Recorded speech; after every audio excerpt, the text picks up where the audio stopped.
என்னையா? ஐயா, நான் உள்ள போய் பொம்மை விக்கிறேன்னு சொன்னா விட மாட்டேங்கிறாரு. ஏன் அப்படி பாக்குறீங்க? நான் என்ன திருடவா போறேன்? ஆமாப்பா, அவங்க என்ன திருடவா போறாங்க? ஐயா, இந்த பொம்மை பாருங்க, அழகான பொம்மை, ஒண்ணு வாங்கிக்கோங்க. எங்க வீட்டுல குழந்தை இல்லையம்மா. குழந்தை இல்லைன்னா என்ன, வீட்டுல பொம்மை வச்சுக்க கூடாதா?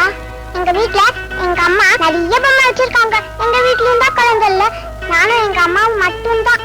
ஏ, உங்க அப்பா? எனக்கு அப்பா கிடையாது, எங்க அம்மா மட்டும்தான். எங்க அம்மாக்கு இப்ப உடம்பு சரியில்லை, மருந்து வாங்க கூட காசு இல்ல. காலையில இருந்து நான் ஒரு பொம்மை கூட விக்கல. ஐயா, ஒரு பொம்மை வாங்கிக்கோங்க ஐயா.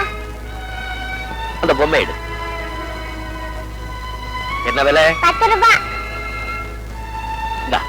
என்கிட்ட சில்லறை இல்லையே. பரவாயில்லம்மா, அம்மாவுக்கு மருந்து வாங்கணும்னு சொன்னீல, வச்சுக்கோ. ஐயா, ஐயா.